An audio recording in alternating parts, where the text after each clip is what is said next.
Micrófono.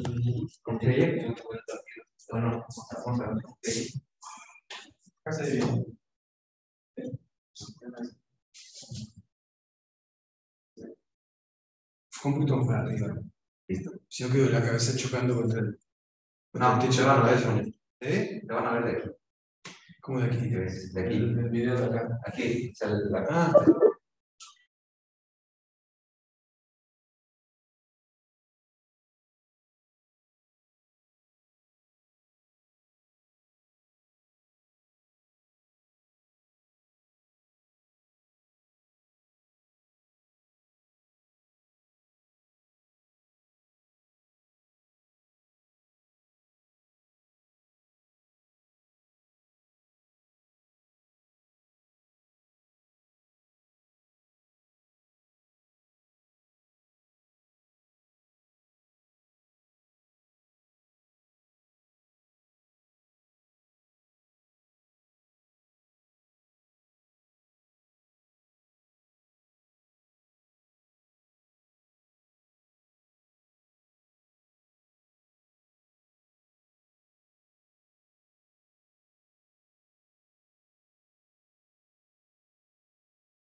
Ah, no lo sé. No lo sé.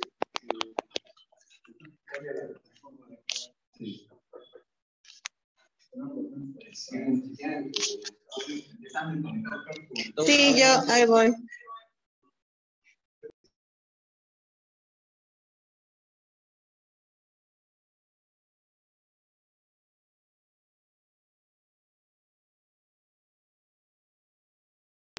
Sí, buenas tardes a todos. Pues hay bastantes ya conectados. Por ahí tenemos varias personas. Ok.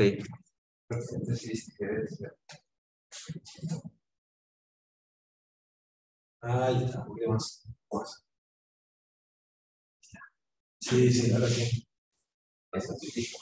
Ok, ya estamos, ¿no? Ok, hay bastante gente conectada. Podemos empezar. Buenas tardes, gracias por estar acá. Creo que es la primera sesión, ¿verdad? Entonces, bienvenidos a nuestro seminario del posgrado de matemáticas de la Facultad de Ciencias en Física y Matemáticas de la UNACH. Como plática inaugural, tenemos el grandísimo honor de presentar a nuestro invitado, el profesor Ezequiel Maderna, que nos acompaña de la Universidad de la República del Uruguay. Y nos va a platicar sobre movimientos hiperbólicos con figura límite arbitraria con el problema clásico de N. Muchísimas gracias, Boris, y muchas gracias a todos los que están siguiendo este seminario, en particular a los que vinieron hasta aquí, están presentes. Es un placer para mí hablar aquí en Tuzla y espero que sea un inicio de más cooperación entre la UNACH y la universidad, mi universidad de Montevideo, Universidad de la República. Y bueno, voy a empezar directamente voy a ir a la matemática para no hacerles perder más tiempo. El tema del cual voy a hablar, el título es Movimientos hiperbólicos con figura límite arbitraria, el problema clásico de N-cuerpos. Voy a empezar por explicar qué significa este título. Entonces, lo primero que voy a explicar es cuál es el problema clásico de N-cuerpos. Es muy simple, es el problema de determinar cómo se mueven los planetas, por ejemplo, ¿sí? En el espacio. Entonces voy a suponer que tengo masas puntuales, los planetas son puntos, que cada uno tiene una masa. Por ejemplo, aquí tengo masa 1. Las masas son números positivos, M1, M2, hasta M sub n son números positivos, son las masas de los cuerpos. Y las masas tienen posiciones. sea, que está en el espacio en una posición R1. O sea, tengo una masa que está en una posición R1, otra masa que estará en la posición R2, aquí está la masa de M2, ¿sí? Y así sucesivamente, ¿sí? R3, con la masa de M3, y por aquí voy a poner una más, R4, que está la masa M4. Bueno, entonces el tema es cómo se mueven, pero para que se muevan tiene que haber alguna interacción entre ellos, una ley de interacción, y esto es el caso que estudio, es el caso de la interacción de la gravitación establecida por Newton, ¿no? Entonces la idea es que cada uno de los cuerpos le ejerce una fuerza de atracción a cada uno de los otros. ¿Sí? Entonces, por ejemplo, este cuerpo 1 se ve atraído por el cuerpo 2, se ve atraído por el cuerpo 4 y se ve atraído también por el cuerpo 3. ¿Sí? Por fuerzas, lo escribe aquí, todo el mundo conoce. Fuerza, esta sería la fuerza que sobre el cuerpo 1, F1, 2. Esta sería la F1, 4. Esta sería la fuerza 1, 3. ¿Sí? Y luego tengo una resultante. Es decir, que yo sumo las fuerzas que le ejercen a la masa 1 los demás cuerpos y la suma de estas fuerzas me da una fuerza total, que es la fuerza que está actuando en el cuerpo 1. ¿Sí? Ahora, ¿cuál es el problema? El problema es que esta fuerza va a acelerar el cuerpo. Si el cuerpo está en reposo, aquí está en velocidad 0, inmediatamente se va a mover en esa dirección. Y si estaba moviéndose para aquel lado, se va a frenar. O sea, va a actuar sobre el movimiento, va a cambiar el movimiento, va a producir una aceleración. Fuerza igual masa por aceleración, la de Newton. Este dibujo se repite en cada uno de los cuerpos, pero ¿cuál es el problema? El problema es que cada uno de ellos se mueve de acuerdo a la atracción que le ejercen nosotros. Pero para yo saber cuál es la aceleración que recibe cada uno, tengo que saber dónde están nosotros. Entonces, como se dan cuenta, hay un problema de que primero el huevo de la vecina. Yo no puedo saber dónde están simultáneamente. ¿Sí? El caso más simple, bueno, si quieren lo escribo aquí, las fuerzas, FI, que actúa el cuerpo I, es la suma, ¿sí? En J distinto de I, o sea, los índices que indican a los demás cuerpos, y la fuerza concreta, el FIJ, sería el producto de las masas, MI, MJ, dividido por R sub IJ, donde R sub IJ es la distancia, perdón, aquí R sub IJ al cuadrado,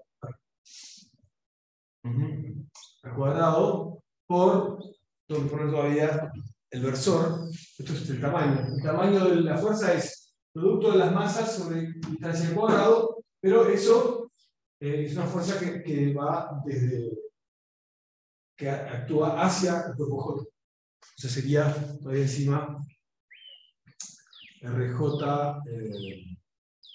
menos RI sobre la distancia RJ. Yo estoy escribiendo aquí R sub IJ, la norma en el espacio donde se mueven los cuerpos de RJ menos RI.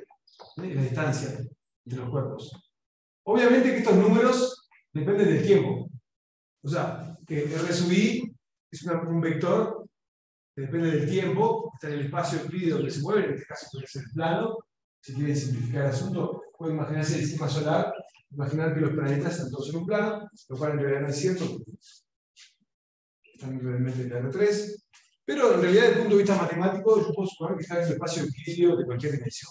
Esto es puedo suponer que es un RD cualquiera. Y obviamente entonces la distancia de R sub IJ también depende del tiempo. Entonces, las distancias dependen del tiempo, las fuerzas dependen del tiempo. Entonces, ¿cómo hago para saber qué es lo que va a ocurrir? En el caso de que hay dos cuerpos, ¿sí? Si solamente hubiera dos, ¿sí? Si tengo dos cuerpos nada más, ese es el problema, el caso integrable. ¿Sí? Yo tengo R1 y R2.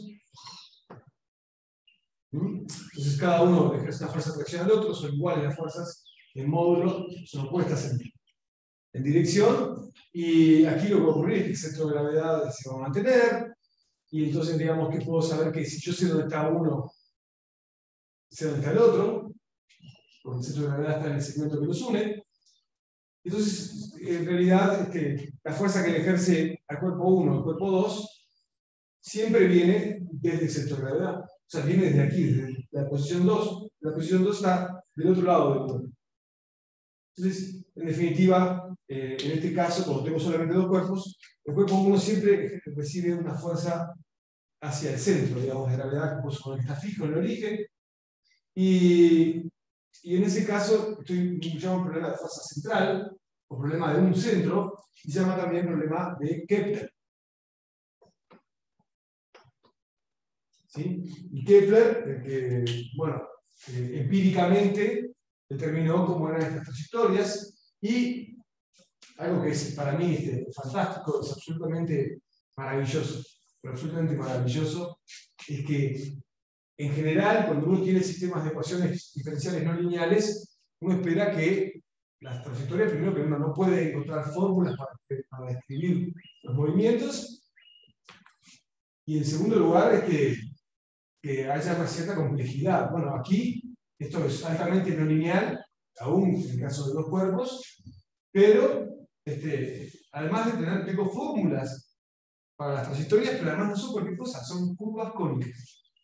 Es decir que aquí, en función de los impulsos iniciales, porque esto depende no solamente de cómo arrancan las posiciones, sino cómo empiezan a iniciar los tiros de los cuerpos a moverse, lo que va a ocurrir es que voy a tener finalmente que el cuerpo 1 y el 2 también, por tanto, van a estar o en una elipse, o, si digo de pronto más fuerte, de hipérbola, ¿sí? O puede ser una parábola, ¿sí? Y bueno, así son curvas cónicas. Y eso es increíble, ¿no? Que a partir de un modelo de la gravedad, una ecuación altamente no lineal, singularidades, me aparezcan las curvas cónicas. ¿Sí? Bueno, aparecen las curvas cónicas. O sea que puedo definir las curvas cónicas de muchas maneras. Una forma son las curvas que describen los cuerpos que se atraen por la gravitación.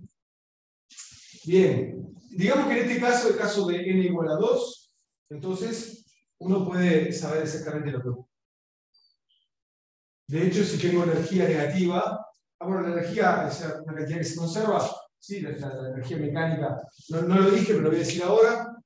Lo voy a decir ahora rápidamente. Estas fuerzas son fuerzas conservativas. Estas fuerzas son el gradiente de una función definida en el espacio de posiciones. ¿Sí? O sea, voy a definir una función que depende de las posiciones. Voy a definir x, va a ser la incógnita, que va a depender del tiempo, va a ser las posiciones de los cuerpos, R1 hasta Rn. ¿Sí? O sea, en realidad es del tiempo. ¿Sí? X de t es R1 de t, R de t, Rn de t. Y voy a definir para la configuración dada, una función que te dice el valor es suma, ahora fíjense, suman en los pares de cuerpos. I menor que j de mi, mj sobre la distancia r sub j. No al cuadrado, sino a la potencia 1. Esta función es lo que voy a llamar el potencial newtoniano, función de fuerzas. ¿Sí? Y simplemente lo que uno puede ver es que si quieren, las ecuaciones se escriben así. Las ecuaciones es que la posición del cuerpo I en el instante t, su derivada segunda, multiplicada por la masa del mismo, ¿sí? O sea, masa por aceleración, es simplemente, me va a quedar acá, la derivada parcial del potencial U respecto al vector de posiciones, ¿sí? RI. O sea, esta es una derivada parcial en tantas dimensiones como el espacio, ¿sí? En x de t. ¿Sí? Esa es la ley de Newton, y yo todavía encima lo voy a escribir de una manera más razonable, voy a definir un producto interno más interesante. Si yo tengo otra configuración igual S1 hasta Sn, voy a definir un producto interno en el espacio de las configuraciones. Llamo configuraciones, una configuración, es decir, dónde están los cuerpos, una nebula de posiciones. Si tengo otra configuración, voy a definir este producto interno. Voy a hacer un producto interno de dos configuraciones. Va a ser simplemente la suma de igual 1 hasta n. Hago el producto interno de la posición i de x, o sea, RI, por la posición i en la otra configuración, o sea, por ese i. Esto es el producto interno del espacio euclidio donde se mueven los cuerpos, pero lo afecto a esta sumatoria, la pondero con la masa mi. Y si hago esto, digo, parece algo muy simple que no va a conducir a nada, pero me va a simplificar mucho la escritura de las ecuaciones. Esto se llama producto interno de las masas, y simplemente lo que ocurre, es mucho más sugestiva la notación, es que, digamos que de esta forma lo que voy a tener es que simplemente que las ecuaciones de Newton se van a escribir, las ecuaciones se van a escribir de forma compacta como la derivada segunda de la configuración, que va moviéndose la configuración con el tiempo, es el gradiente de la función u en la posición x. O sea que esta es la versión compacta que tengo si tomo este gradiente, es un gradiente que está tomado respecto a este producto interno. Ustedes saben que el gradiente de la función depende del producto interno proporcional. Bien, entonces, bueno,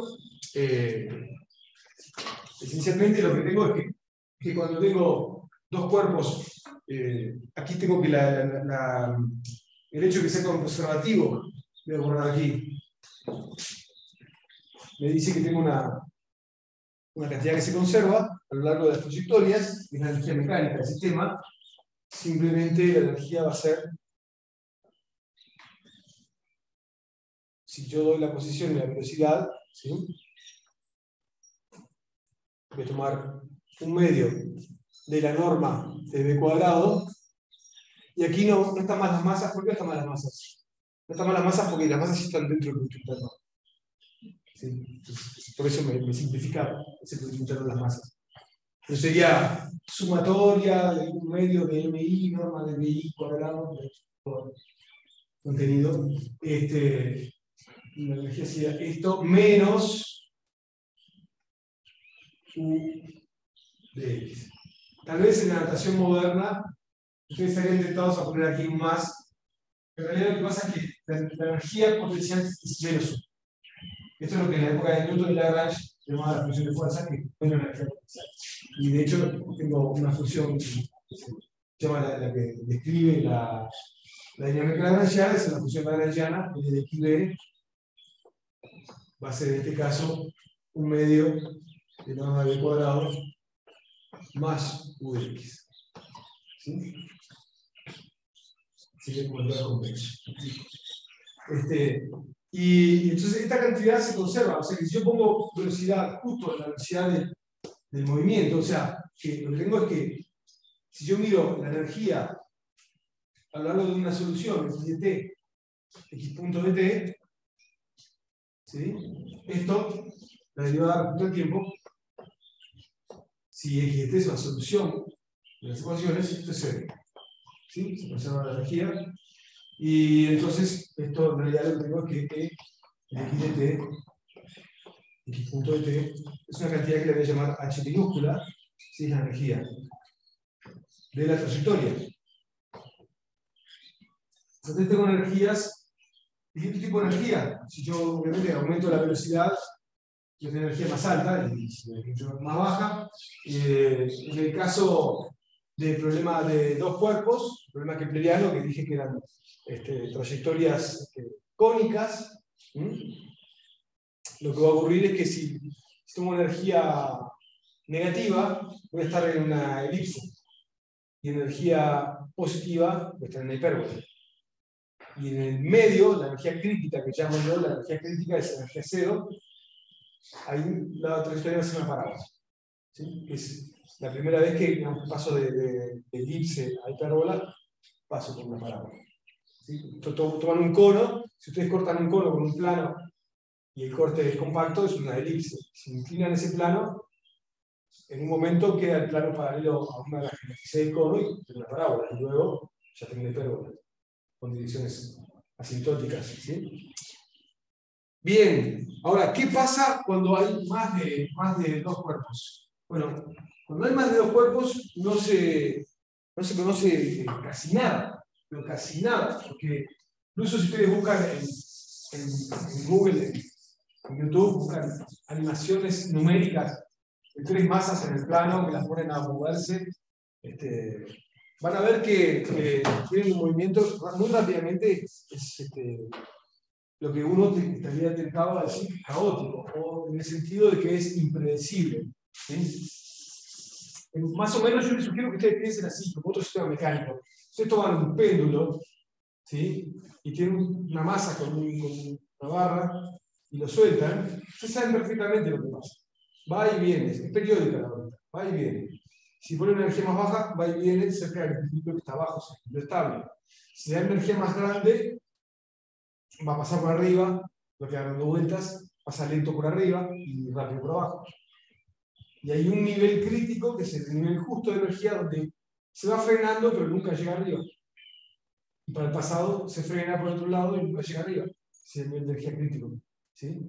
Y eso es totalmente predecible. Si yo ahora pongo un doble péndulo, también lo pueden buscar en YouTube, pongan doble péndulo, enseguida. Tomen una barra con una masa y le agregan ahí otra barra con otra masa. Y ahí lo sueltan. Y van a ver que hace una cosa que empieza a llenar todo. Llena para todos lados, la órbita es también impredecible.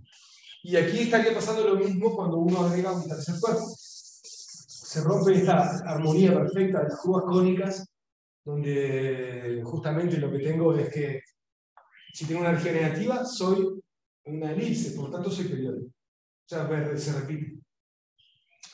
Y si pongo energía mayor o igual que 0, ya me voy y no vuelvo.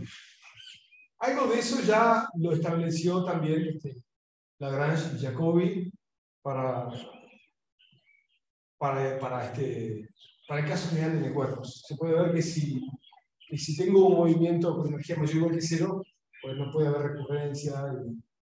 Es una identidad bastante simple, no quiero gastar el tiempo en eso ahora, pero un ejercicio interesante es tomar lo que llaman la inercia, que es la norma de x de t, la norma al cuadrado, derivarla dos veces, usar una energía, y uno tiene una fórmula que dice que en función de la energía, el tamaño de la configuración, o sea, su momento de inercia, es una función convexa, si la energía es positiva. Entonces, esencialmente, así como en el caso de la hipérbola, la masa pasa en un momento lo más cerca del centro, que sería el Sol, en el caso de la posición central. Bueno, en el caso de n cuerpos, si tengo una energía positiva, podría haber cuerpos que se alejan y se acercan, pero esencialmente el balance global de la inercia de la configuración respecto al centro va a venir creciendo, va a tener un tamaño mínimo y luego va a expandirse de vuelta. Pero eso habla del balance total de las distancias al centro, pero algunas podrían estar alejándose y acercándose, y no se sabe realmente casi nada. En el momento que tengo tres cuerpos, empiezan a hacer un movimiento que no tengo forma de decir. Hay algunas órbitas simples que se han encontrado. De hecho, Lagrange encontró para tres cuerpos una forma simple de mostrar que hay una cierta órbita particular que les puedo conocer. Dijo, con un argumento espectacular, ¿no? O sea, Lagrange realmente es sorprendente. Incluso sin todas las herramientas de hoy, viene y dice algo espectacular. Si tuviera Lagrange ahora con todas las herramientas que tengo, no sé qué. Pero esencialmente, se dio cuenta Lagrange que si yo tengo tres masas cualesquiera y las pongo en un triángulo equilátero,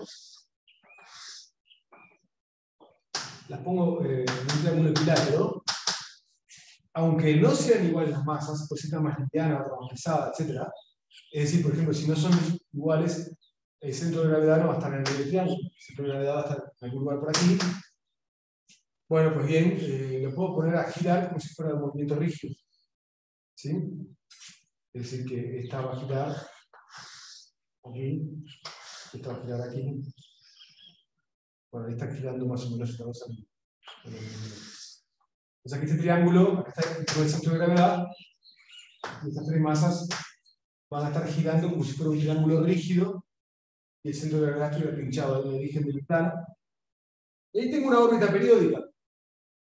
Obviamente que por la identidad que dije recién de Lagrange-Jacobi, una órbita periódica indica que la energía es negativa. ¿Sí? ¿Qué pasa si la energía es positiva? Bueno, en realidad esto de Lagrange funciona también. Puedo poner hipérbolas. Pongo tres hipérbolas y hay una hipérbola, tendría que borrar de vuelta, pero esencialmente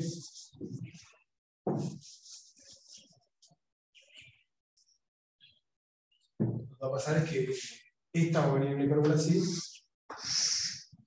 y esta va a venir una hipérbola por acá, y esta va a venir una hipérbola por acá. Entonces, digamos, es como si cada uno de los cuerpos, este cuerpo, por ejemplo, viene por aquí y se va por allá, ¿sí? En una hipérbola.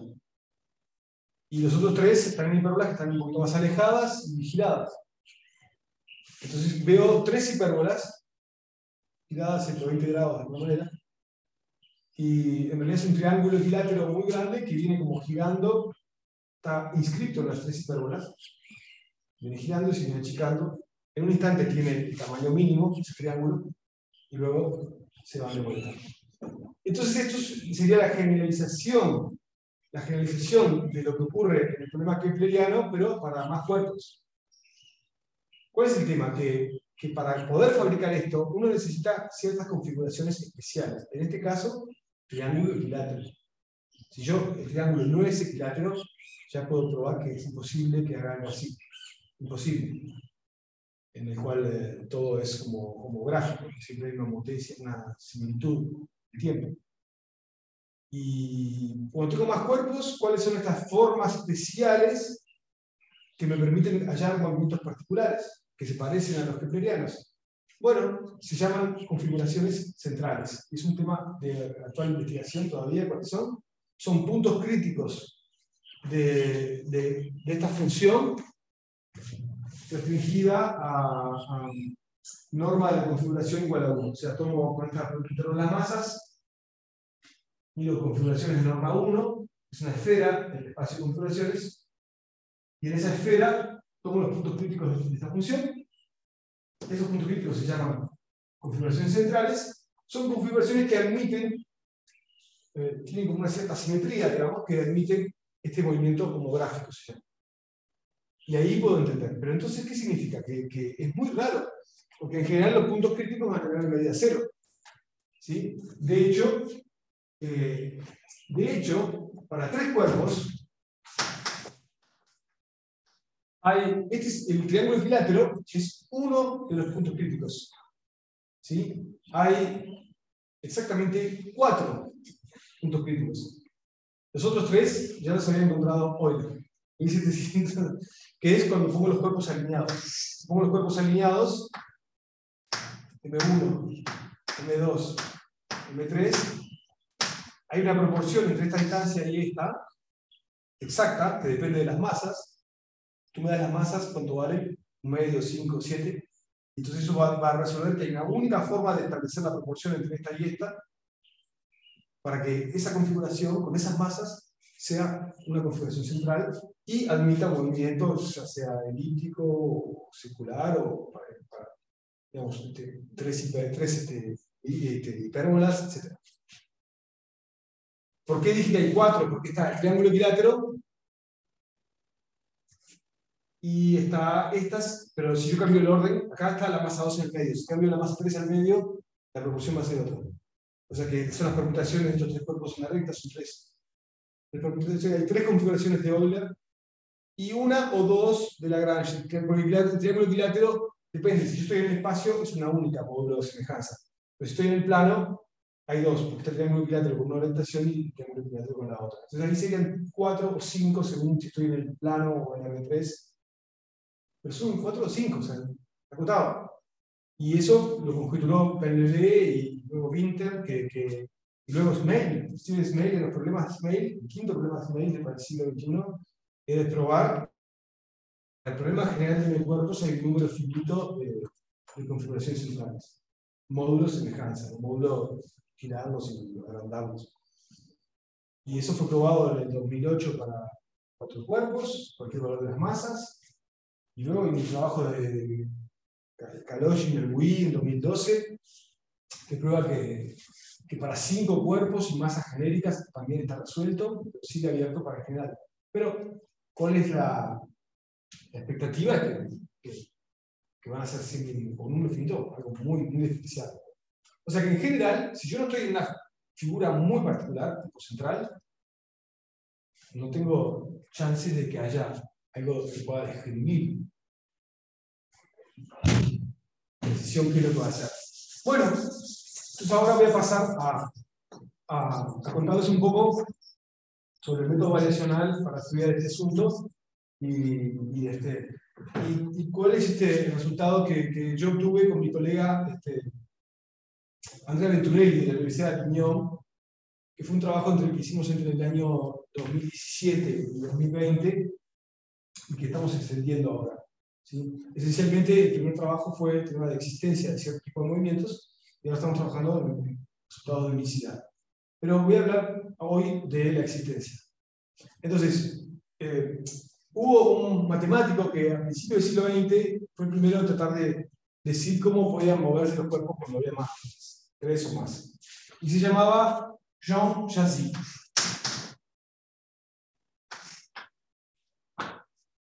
Jean Jassy tiene unos trabajos importantes sobre el tema de 1910, 1913, luego 1918 y 1922.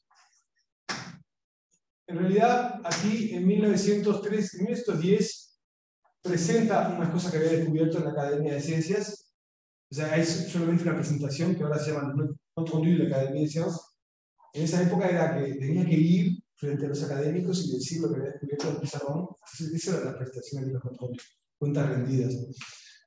Y ahí se presenta una cosa sobre los movimientos de tipo hiperbólico, que ahora voy a hablar. Y muy contento además porque había encontrado que en unos estudios de Poincaré, 10 años antes, o menos, o 6 años antes, Poincaré había olvidado un término, el logaritmo de t, y entonces él estaba muy orgulloso que había corregido a Poincaré. Después, en 1913 creo que saca el artículo con lo mismo, y luego creo que viene la guerra, claro, la Guerra Mundial, en 1918, de hecho él trabajó la defensa, digamos, en cosas en la guerra, porque se le implicaba, obviamente, que estaban invadidos, ¿no? Donde él vivía. Y en 1922, no, aquí estudia movimientos que se llaman completamente parabólicos, con energía de cero, y descubre algo genial. Aquí, aunque tenemos dudas con unos colegas si fue realmente Jassy que lo descubrió, pero en todo caso él es el primero que lo dice claramente. Él dice, si yo tengo un movimiento de energía cero y con muchos cuerpos, y hay una expansión, ¿sí? O sea, que empiezan a alejarse los cuerpos entre ellos, empiezan como que, si se alejan, la gravedad empieza a desaparecer, más lejos están, las fuerzas decaen, entonces van frenándose, la energía cero se tiene como a frenarse. Bueno, lo que descubrió aquí es que, curiosamente, cuando los cuerpos se expanden en energía cero y todo se aleja entre ellos, el tamaño de la configuración crece, ¿no? Porque se está alejando. Pero crece como el tiempo a la potencia 2/3, o sea, no de cualquier forma. Como el caso de Kepler, también parabólico, pasan de a 2/3, es como la forma que se alejan. O sea, se alejan pero se van frenando. Acuérdense del péndulo. Acuérdense del péndulo, el caso crítico es que tiro la órbita del péndulo y se va frenando cuando va llegando arriba. Bueno, el punto acá arriba, para los cuerpos, es el infinito. Entonces, en el caso parabólico, se va, pero se va frenando a la velocidad cero. O sea, la distancia que es infinito, pero la velocidad es cero. Eso va a pasar aquí, pero además, más notable, se dio cuenta de que no solamente eso era predecible, que el tamaño de la configuración crece como t a la 2 tercios, por lo tanto la velocidad como t a la menos 1 tercio, o sea, 0. Pero que a medida que se va frenando, la configuración va a tener que ir aproximando una de esas formas de configuración central. O sea, si yo tengo un movimiento de ese tipo, con 3 cuerpos en el plano, y se expande, necesariamente o se va a ir a un triángulo equilátero o a una columnial de óleo, una forma columnial. Y también se dio cuenta, más notable todavía, también está aquí. ¿Ese t a la 2 tercios depende de la dimensión espacial? No. No depende de la dimensión espacial.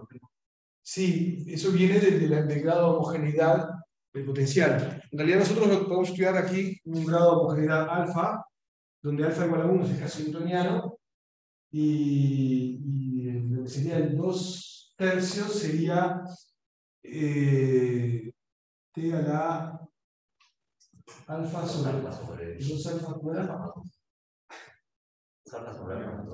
2 alfa sobre alfa más 2. ¿Sí? Cuando alfa es igual a 1, te queda 2 tercios. ¿Sí? Entonces, digamos, como que se puede generalizar para funcionar potenciales homogéneos, que realiza el caso de Newton. Es interesante porque ahí también funcionan todas esas cosas.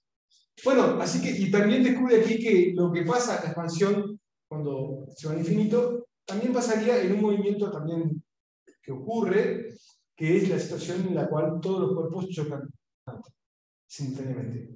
Si todos los cuerpos chocan en el instante simultáneamente, a medida que me acerco al instante del choque, eso pasa en tiempo finito. Chocando. En el instante, a medida que me aproximo al tiempo t0, ese instante que están todos juntos, si yo normalizo la configuración va a tender a 0 ahora. En vez de infinito, tiende a 0 porque se acercan todos al punto de colisión. Pero a medida que me acerco al punto de colisión, la forma de la configuración también aproxima a una central.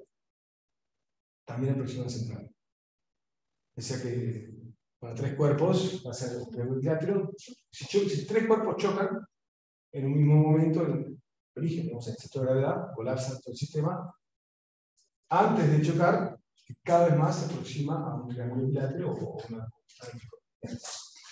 Bien, entonces, ¿qué hace luego en 1922? En 1922 retoma unas cosas que había hecho en 1910, pero lo expresa de forma muy general y estudia el caso de energía positiva. ¿Y qué dice? Esencialmente dice cosas que luego las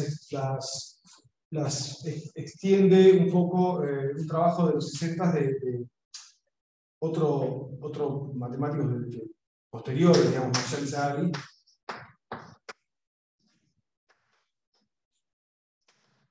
¿Sí? Los 60. Y esencialmente lo que dice es que, bueno, voy a citar las dos cosas, lo que dice Jassy y lo que dice Michel Savary. Jassy dice dice si x de t, vamos a decir, se cumple lo siguiente, que las distancias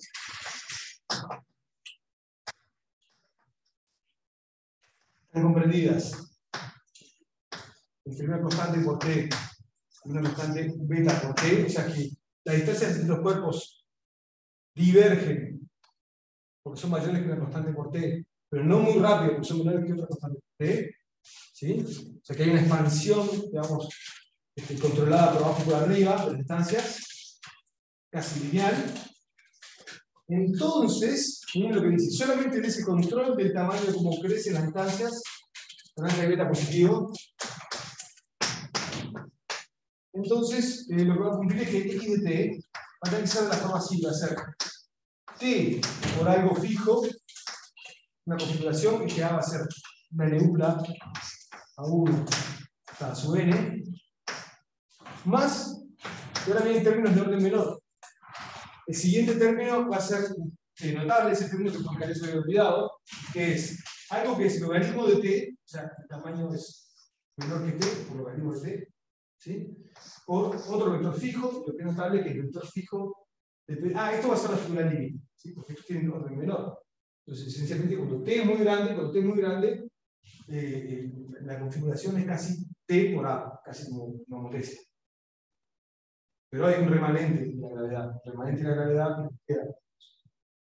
El logaritmo de T por algo que depende de la forma límite que está expandiéndose al final. Va a ser el logaritmo de T por el gradiente de U en A.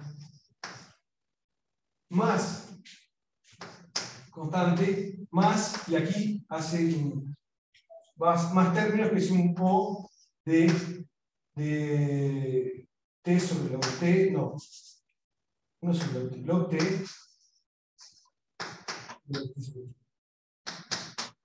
o sea, esa me prueba que en realidad lo demás tiende a cero, o sea que esencialmente es una motesia, esencialmente como una expansión motética, más algo que es como un remanente de la gravedad infinita, ¿sí? Lo que afecta a un orden menor. Entonces, en particular, si tengo un movimiento que se expande de esta forma, en particular voy a tener que A va a ser el límite, cuando T tiende a más infinito, límite dividido por T. Esto es lo que se llama la figura límite.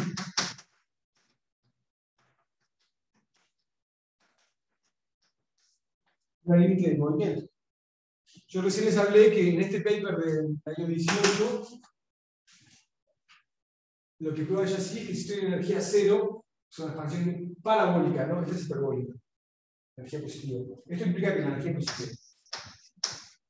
En el caso de energía cero, he dicho que cuando tengo una figura límite, o sea, expansión, la forma a la que se aproxima no puede ser cualquier cosa, tiene que ser una configuración central, que es un número finito de formas. 3 cuerpos son 5, 4 cuerpos son 50, creo. Para 4 cuerpos en el plano hay 50 transformaciones. Y puede ser mucho más. Esa es la dificultad. Es un número finito, pero es combinatoriamente enorme. Por ejemplo, para configuraciones centrales, para n cuerpos en la recta, solamente en la recta, hay n factorial sobre 2, porque cada permutación de las masas en la recta da lugar a un punto finito. Entonces ya ahí se dan cuenta que sí, seguramente es un número finito, pero ya es enorme, ¿no? Más que n factorial sobre 2. Bueno, entonces, ¿cuál es la pregunta que me hice con mi colega Venturelli en el año 2017? Es la siguiente, nos preguntamos lo siguiente.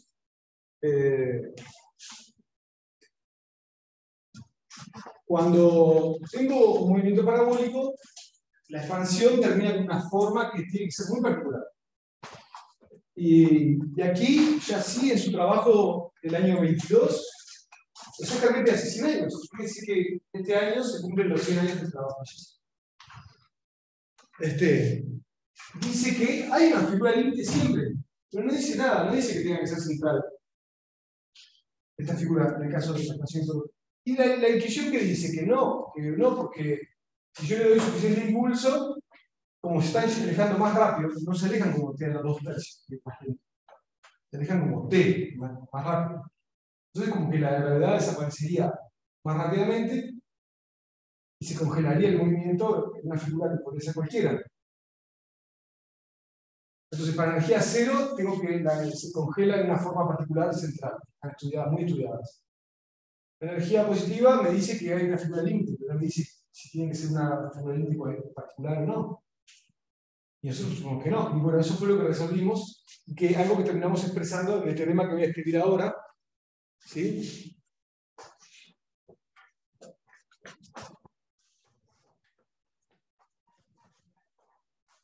Entonces el teorema...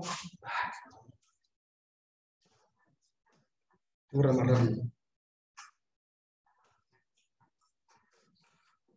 El teorema dice así, entonces...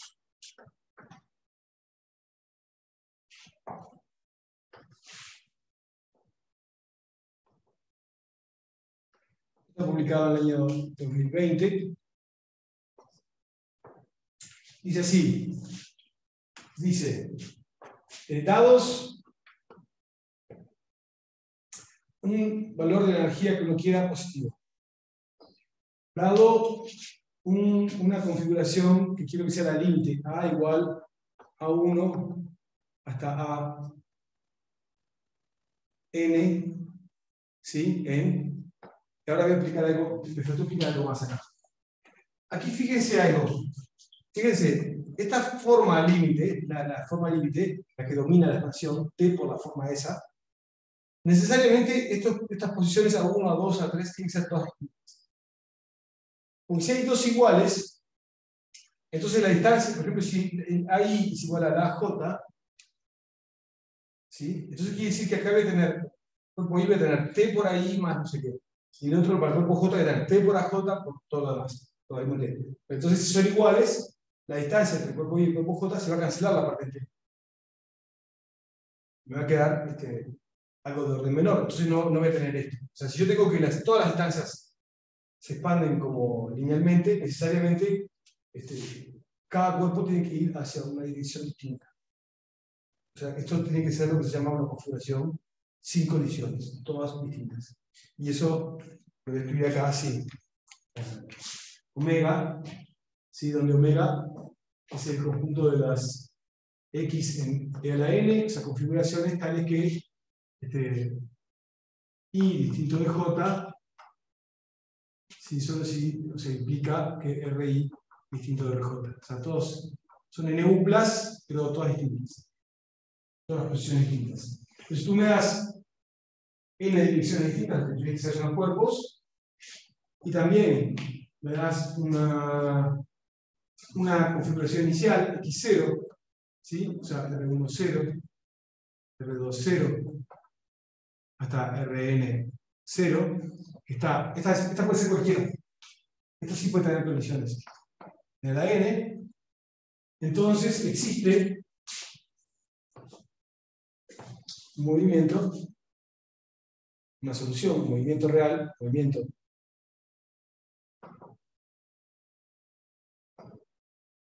los n cuerpos,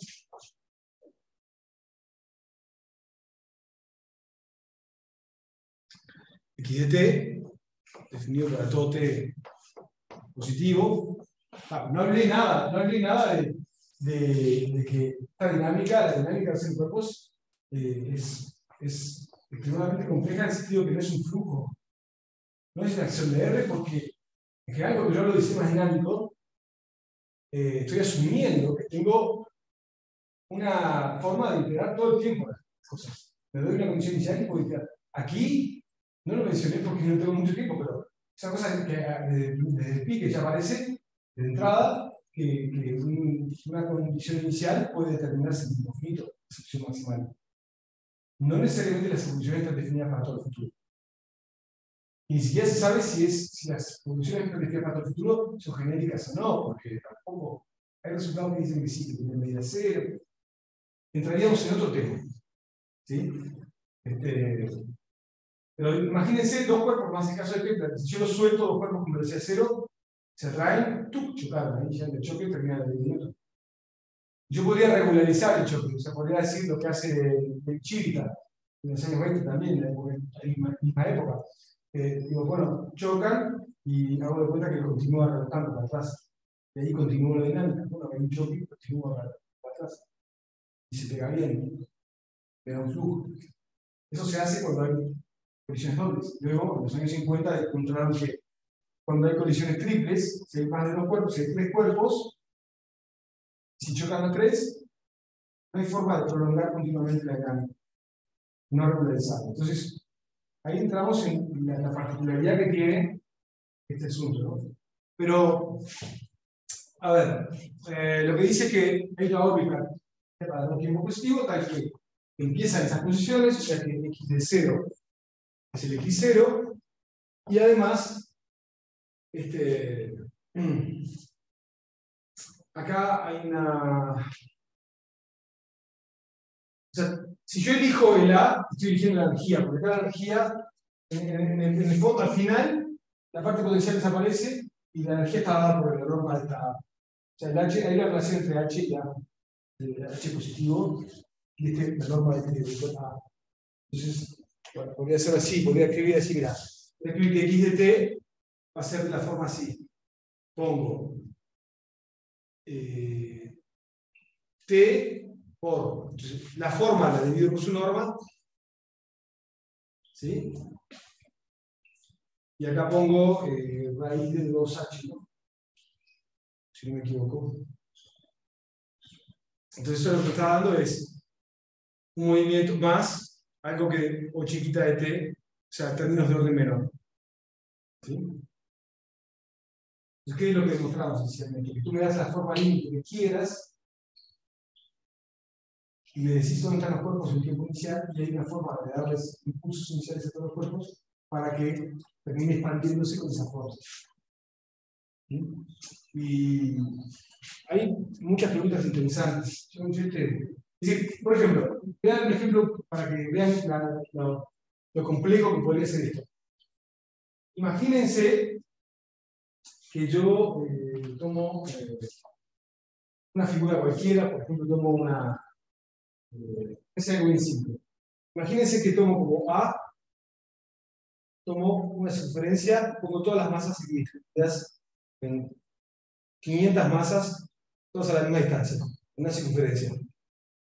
¿Sí? Y X0, elijo una nube de puntos, 500 puntos, puntos de cualquier manera.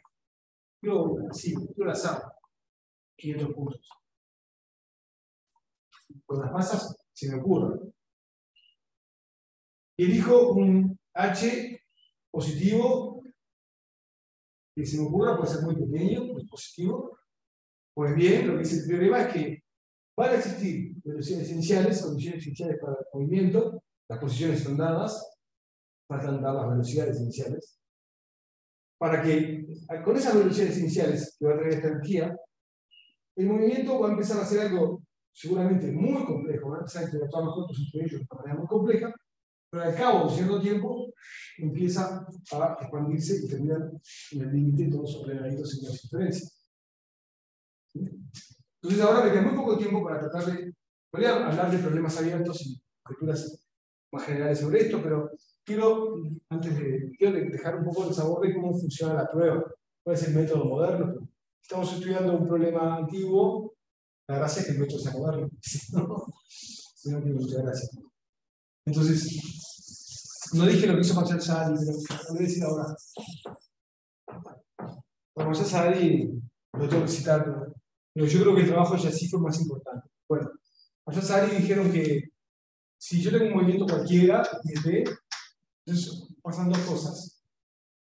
Dice Marshall Sadi. Pasa o bien una cosa, o bien norma de X de T, T tiene más infinito, esto lo llamaron superhiperbólico.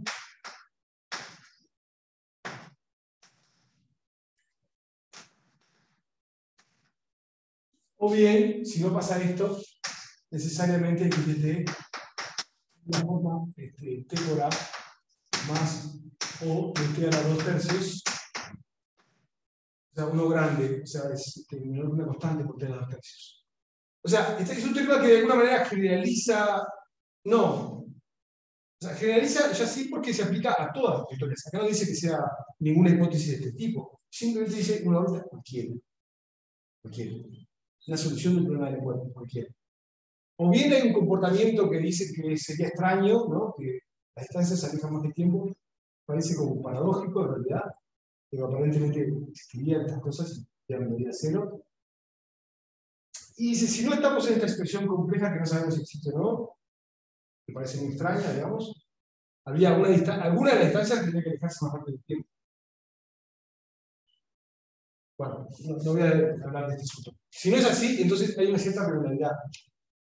Hay una figura límite, pero esto incluye energía negativa, por ejemplo, un movimiento periódico. En un caso de un movimiento periódico, ¿qué va a pasar? Acá no dice, para un movimiento periódico no dice nada.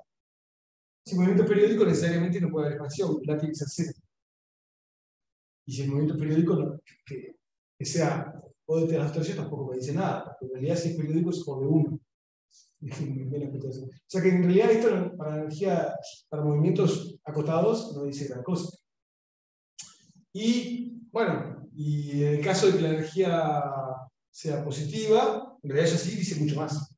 dice que el segundo término es más grande, es más chico que este doble. O sea que ya sí más fino, es un resultado más fino para el movimiento, eso que se llama tipo hiperbólico. Bueno, voy a pasar entonces a contarles cómo funciona la prueba. La idea es la siguiente.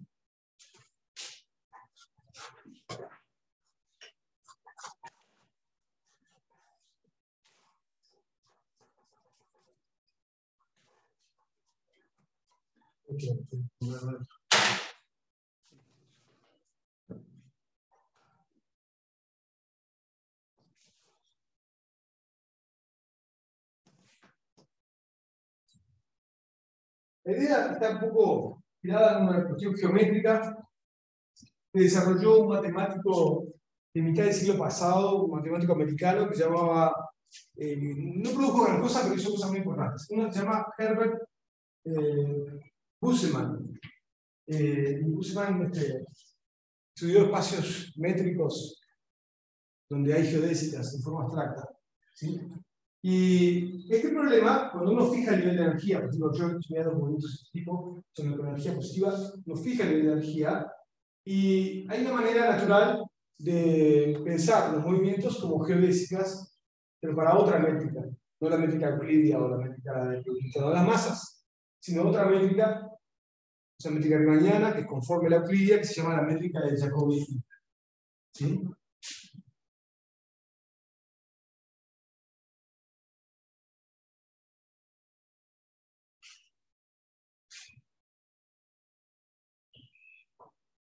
Esencialmente, no puedo explicar mucho ahora, pero esencialmente lo que ocurre es que la métrica de Jacobi-Petrie, H depende del nivel de energía, ¿sí?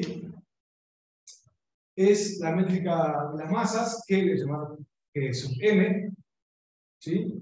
Queda por un factor conforme que es 2 veces h más u de x. O sea que según el punto cambia el factor. O sea, es un factor que multiplica la métrica euclidia, pero este factor depende de dónde estoy y qué configuración estoy. Y del nivel de energía h también. La energía y el lugar donde estoy. ¿Sí? Y que lo que ocurre es que uno puede probar que las órbitas de energía h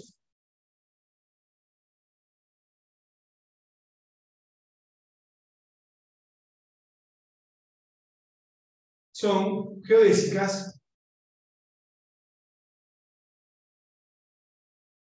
de la métrica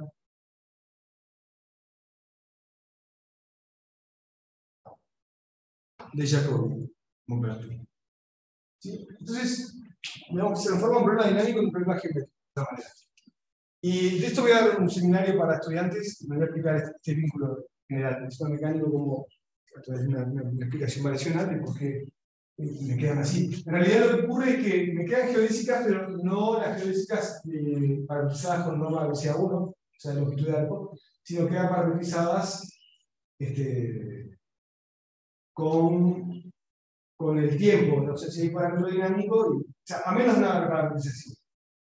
Pero en geometría métrica no importa mucho la parametrización, porque justamente la longitud de las curvas, la longitud es algo que no depende de la parametrización. Si yo voy en una carretera, voy más rápido primero o más lento después, o al revés, la cantidad de kilómetros puede ser la misma, la longitud es la misma.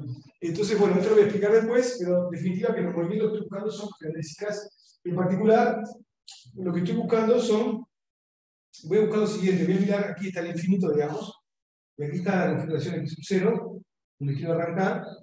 Yo quiero irme en alguna dirección por aquí, asintótico, algo que es el tipo T por A. O sea, eso es lo que estoy buscando. Estoy buscando un movimiento que arranque aquí, tal vez hace algo muy complejo por acá, pero a la larga termina yendo para ahí. ¿Sí? ¿Bien? Eso es lo que estoy buscando. Entonces, lo que voy a hacer es lo siguiente. Voy a minimizar. A ver, es bastante más complicado. Tengo 5 minutos. ¿Ya pasó? Llega a las 6 el camino. No, porque hay gente que está conectada. respetar el tiempo. ¿Cuánto tiempo? 6 minutos, yo creo que es muchísimo. Entonces, la idea es la siguiente. La idea es que uno puede resolver una ecuación de las parciales, ¿sí? Una ecuación de las parciales. A ver, voy a hacerlo de otra manera, porque tengo que hacer algo más artístico y menos técnico, porque si pongo la fórmula se me van los minutos. Entonces, voy a mirar Kepler, voy a mirar cómo es, esto que queda complicado, cómo es Kepler. Mejor, así lo van a ver. Entonces, yo miro, fijo la energía, en el caso de Kepler, estoy en el plano, ¿sí? Y fijo una dirección, me quiero ir para allá. Acá está el centro, el Sol está aquí. Y aquí está la dirección por la que me quiero ir. Acá está el A, esa T por A y se para allá. ¿Cómo son entonces las trayectorias que se van, la energía H positiva, en la dirección A? Bueno, son hipérbolas que tienen que ir con la dirección asintótica para allá, paralela a A, como una dirección aquí. En hipérbola, que esa hipérbola va a venir asintótica a esta dirección, y luego pasa por acá cerca del Sol, y luego se va para allá. En otra dirección tiene otra dirección asintótica para el lado. La hipérbola tiene dos direcciones asintóticas distintas. Y si viene más cerca, la dirección asintótica es más cerrada. Una es A y la otra es B. Y si pasa más lejos, bueno, si pasa más lejos, el Sol le hace menos atracción, entonces se va a desviar solo muy poco. La otra dirección está por acá, está esta y esta. ¿Sí?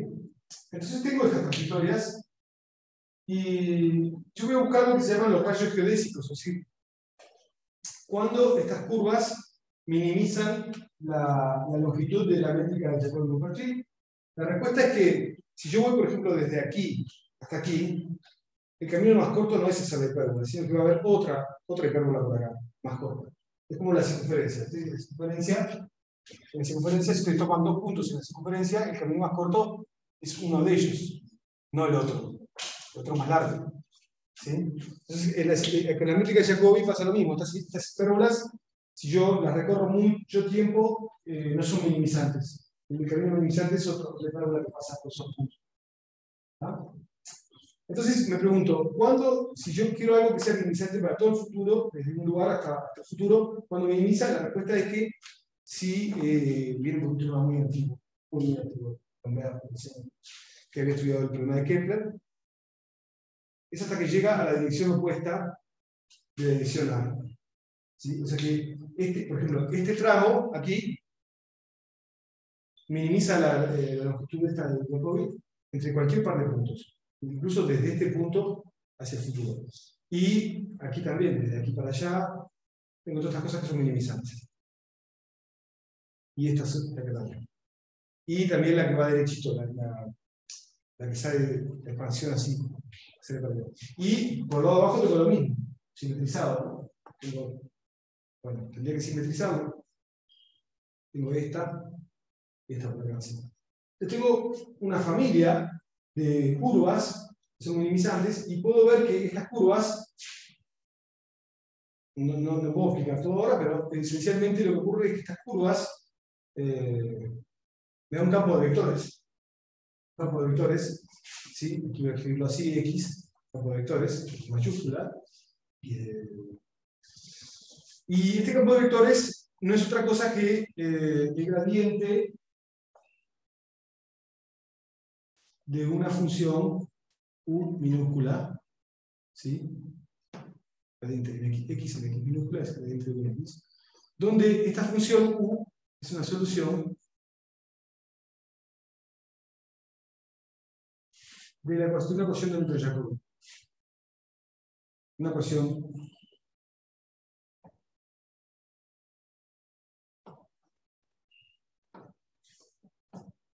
¿cuál es la ecuación? Es norma. No, es. Un medio. Sí. Un medio de la norma de U cuadrado. Esta es la norma dual respecto a la tangente. O sea, sería 1 sobre las masas derivadas por el cuadrado menos U de X igual a H. Sería esta la ecuación. ¿Sí? Sería la newtoniana igual Entonces sería una ecuación de la forma, no definida newtoniana, se puede convertirse en la energía de la. Sería H de du igual a H minúscula. Esta es la ecuación que estoy resolviendo, donde H es la función newtoniana del sistema, que no la voy a introducir ahora, pero bueno. En el fondo se escribe así. Si la miro para mí newtoniana, con este sistema es así. ¿Sí? Ahora, si ustedes se fijan, aquí este campo tiene una particularidad que no está bien definida en esta línea roja. Corresponde a que aquí tengo una salida para allá y tengo una salida para acá. ¿Qué está pasando acá? Lo que está pasando es que en realidad lo que tengo aquí es que esto es casi todo punto, salvo en la línea roja. En la línea roja es como si tuviera dos, uno para arriba y uno para abajo. Eso corresponde a que mi función tiene dos subradiales, no es diferenciable, o sea que es una solución débil de esta ecuación. Una solución débil de esta ecuación. ¿Qué tipo de solución débil? Bueno, solución de viscosidad. ¿Sí? Se llama, es un tipo muy especial.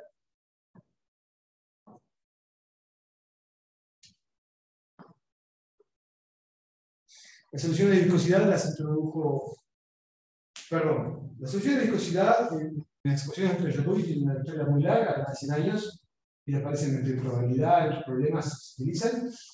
Pero fue Pierre Williams en los años 80 que ganó la medalla Fields por su trabajo, donde él caracterizó, dio una forma de caracterizar soluciones débiles que se obtenían con este método de la viscosidad reciente, y la llamó soluciones de viscosidad.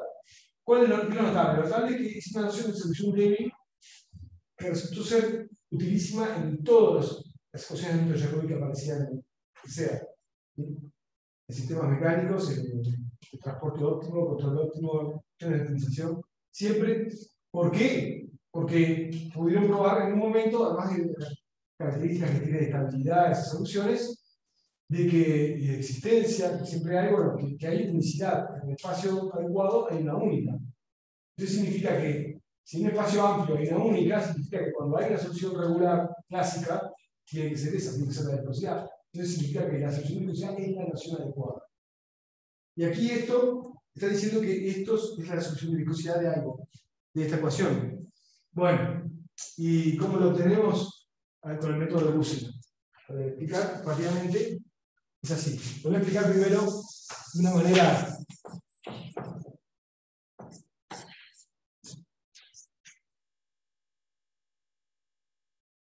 Porque ahí, en el caso de Kepler, lo hago a mano, conozco las órbitas. Me fabrico las hipérbolas y puedo fabricarme la función U, puedo integrar.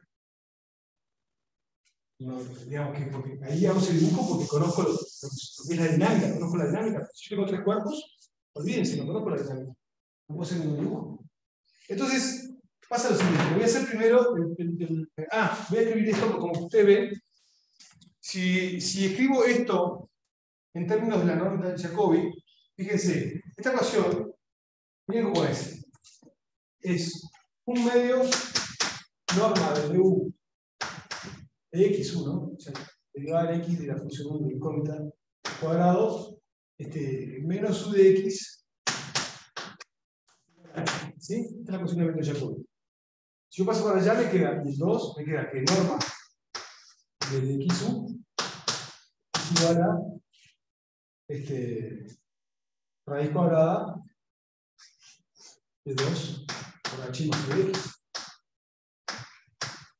¿Sí? Me queda, si querés, 1 sobre la raíz cuadrada de 2h más u de x por la norma euclidia de x1. Euclidia me están las cosas de igual a 1. Creo que se llama una ecuación trigonal. Perdón, no te olvidé, ecuación trigonal.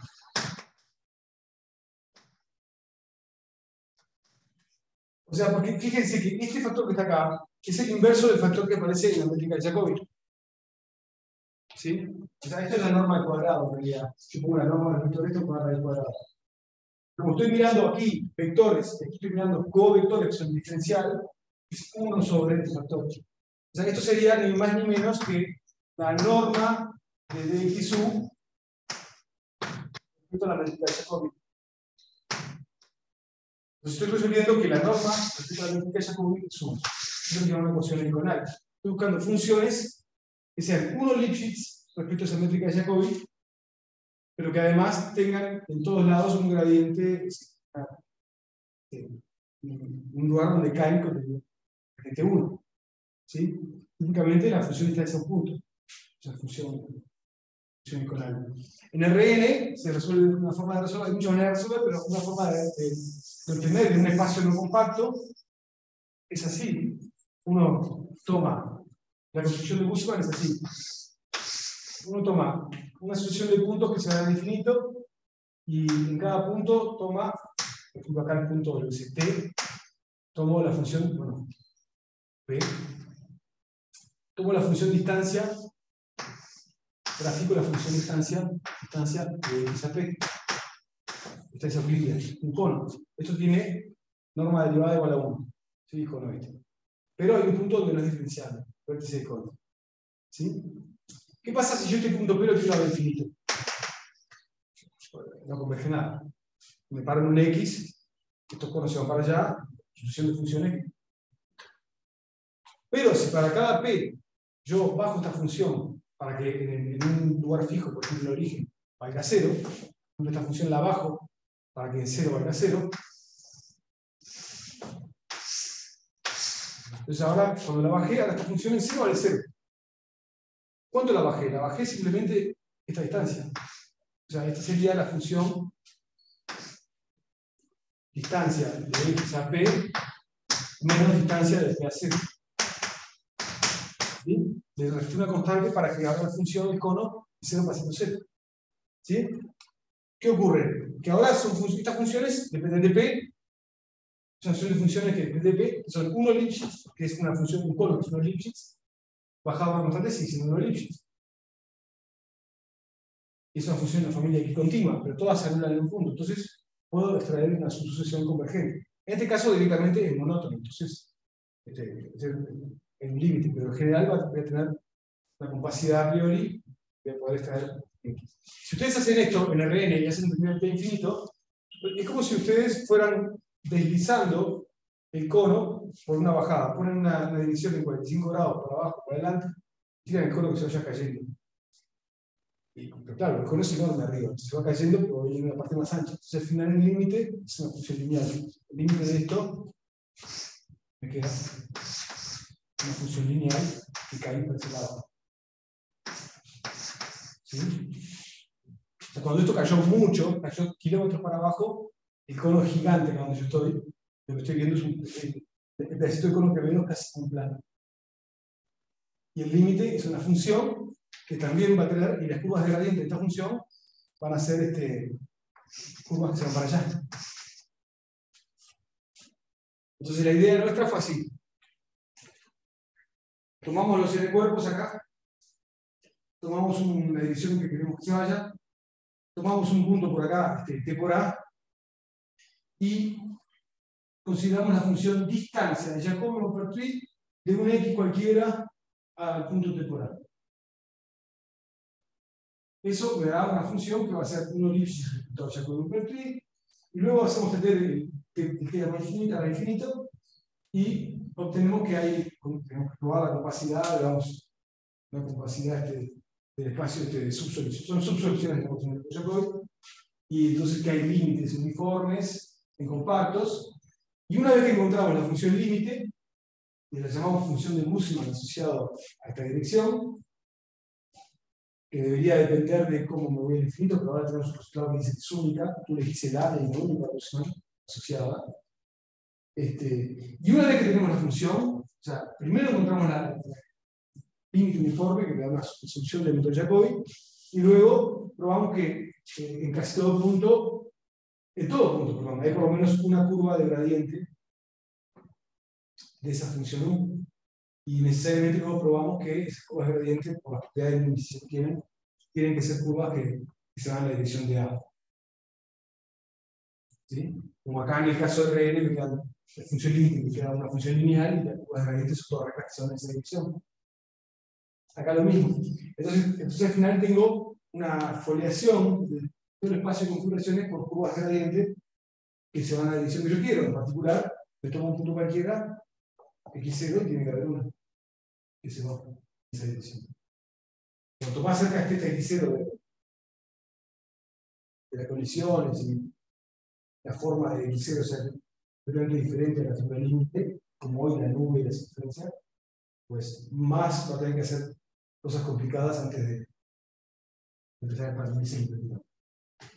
Bueno, yo creo que ya me pasé el tiempo y tengo más cosas para decir, pero no, creo que está bueno parar acá y que ustedes me hagan las preguntas que se les ocurra, porque sí es más divertido intercambiar lo que se les ocurra. Así que bueno, gracias.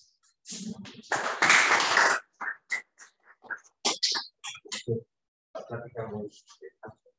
¿Hay dudas? Acá y también si por ahí tienen dudas, pueden prender su micrófono o su cámara, como que nos escuchamos, o si quieren en el chat. Sí, pregunten cualquier cosa, que se les venga a la mente, cualquier cosa. Dudas, aquí, eso. Allá no tiene nuestra mano. Sí, por favor. Bueno, entiendo que normalmente el problema en el cuerpo lo asocian al caso de la presión, pero digamos en física pues, hay muchos problemas en el cuerpo, Sí, en donde el potencial, digamos, es distinto. sí. Por ejemplo, decir incluso en el caso de gravitación, si tú consideras la ley de gravitación, pasa la ecuación Laplace del potencial igual a la densidad de la carga, cuando la pones en dos dimensiones, por logaritmo. Sí. Entonces, digamos, hay distintos potenciales. La pregunta es, ¿qué tanto se ha explorado para otro? Que no sea el... Sí, no mucho, pero digamos que esos diferentes potenciales corresponden a una intención digamos, de entender el mundo físico, ¿sí? O sea, los físicos, que vamos a explicar el movimiento, no sé, de punto de partículas o de no sé qué otras cosas, puede ser. Pero digamos que para los matemáticos el problema de los n-cuerpos newtoniano, fíjense que acá, digo, bueno, newtoniano no hay velocidad límite, puede ir más rápido que la velocidad de la luz. O sea, es algo que cualquier físico va a decir, no, pará, estamos en... ¿Cómo va a salir más rápido que la velocidad de la luz? Ya le dijo a Einstein que no se puede, pero a nosotros no nos importa, porque estamos con el modelo de Newton. No, lo que quiero decir con esto, que para nosotros el problema de cuerpos es un banco de prueba de técnicas.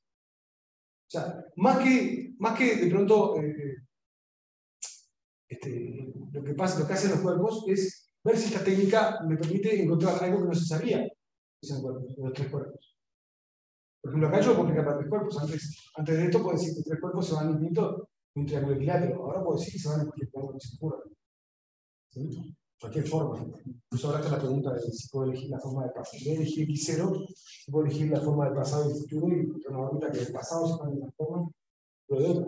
Entonces, eso, digamos que son preguntas que lo que buscan es decir algo nuevo sobre un problema clásico para ver en qué medida la técnica es como una vez que logramos un avance nuevo en el problema clásico, tenemos que la técnica aparentemente funciona bien, bueno, entonces sí, hacemos otros potenciales. Y hay estudiantes en otros lugares donde están tratando de generalizar esto a otros potenciales. Ahora se apareció un artículo de los chinos que se van a cambiar potenciales distintos. Nosotros estamos trabajando en el caso del problema de n-centro como una generación distinta. Digamos, el problema de dos cuerpos, yo expliqué al principio que corresponde con el problema de un centro. Pero podemos considerar también el problema de una partícula que se ve traída por centros fijos. ¿Sí? Tenemos un intermedio, pero ya tiene cierta complejidad. Estamos mirando lo que pasa ahí con toda esta teoría, y se pueden decir más cosas que no sean de cuerpos. Y hay otra estudiante en Torino que está haciendo un tesis sobre el caso de que el espacio también está curvado. O sea, lo mismo pero curvado. Bueno, a priori sí, yo no soy físico y no me motiva mucho. Me motiva más otras preguntas matemáticas que surgen de la. Pero sí, la respuesta es que está abierta la puerta. ¿Algo más?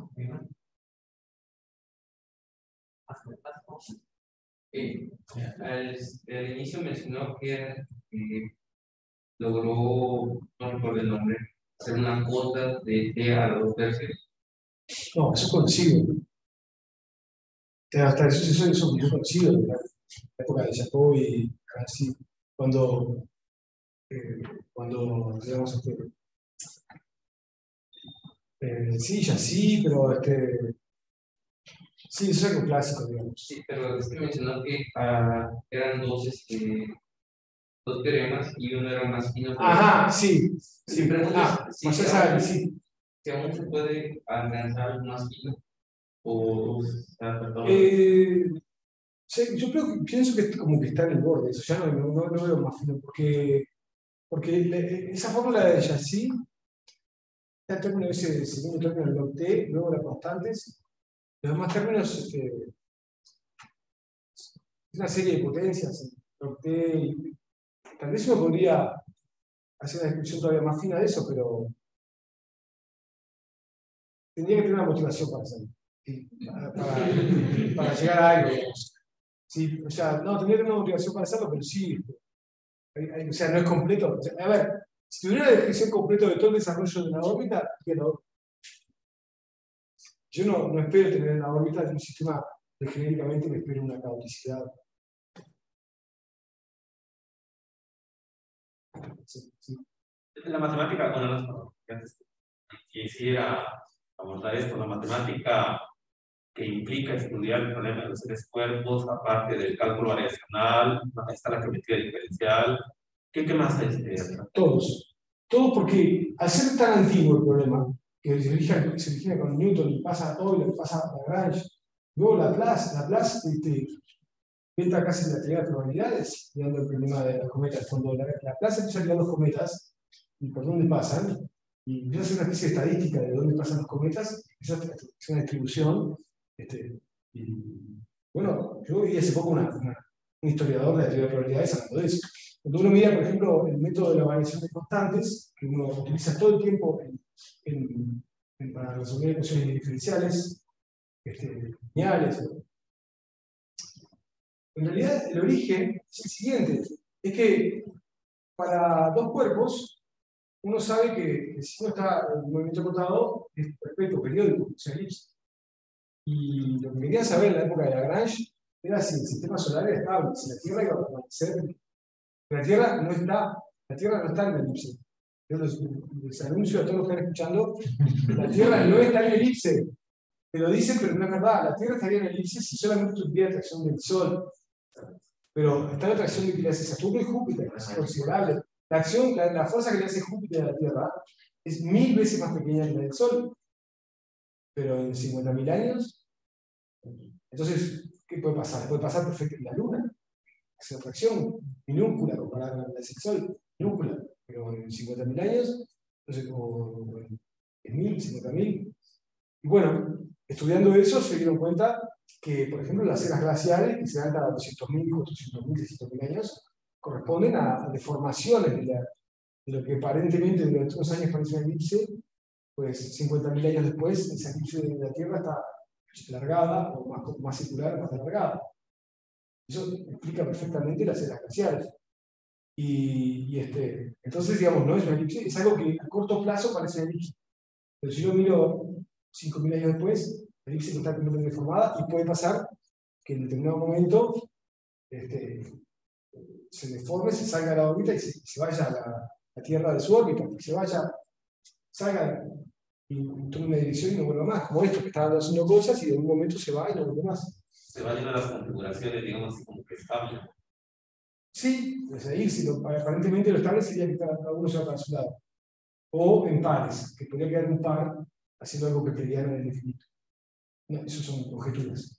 Pero estadísticamente, sí, ahora que el telescopio que permite ver sistemas extrasolares, se está observando que la mayoría de los sistemas extrasolares tienen un Sol y 2 planetas, o 2 soles y un planeta.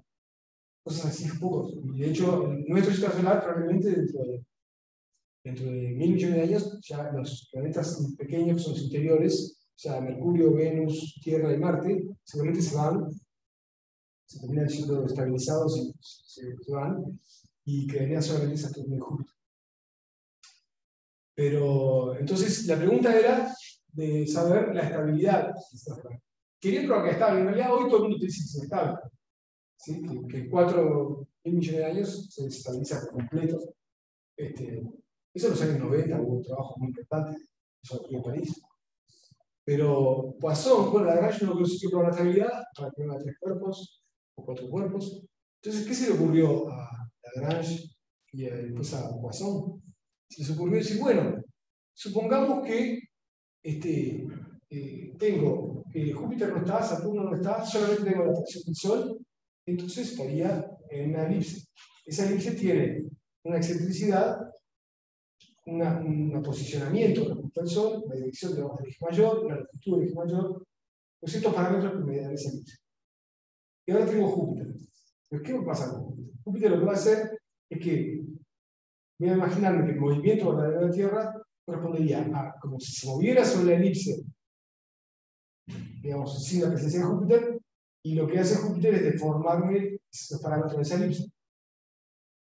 Entonces uso unos parámetros que se deforman con el tiempo, unas constantes que varían con el tiempo. Y ahí dio origen al método de variación constante. O sea, el método de variación constante surge creando el problema de 3 cuerpos. Y luego podemos seguir. Ya Punov está estudiando la estabilidad de la órbita esa de Lagrange, que es muy clara, y entonces aparece el método de Liat. Y luego, con Mogorov y Arnold y Moser estaban mirando también el sistema solar, el tema de Newton, y aparece la teoría Kahn, con Mogorov, Arnold y Moser. O sea que este problema ha sido un motor para el desarrollo de la matemática. Entonces, vamos, que se puede venir por donde quiera. Si miras todas las simetrías que tiene el sistema, aparecen cuestiones algebraicas también, debido a las simetrías. Entonces, hay para todos los gustos. Fácil de ayudar. No, pero puedes ir por donde tu camino. No hay por qué saber todo. Ok. No sé si en Zoom haya dudas, preguntas. No. Ok, bueno, entonces agradecemos otra vez a Ezequiel por la ayuda. Y nos vemos en la siguiente charla que ya será anunciada en el momento y después. Por favor.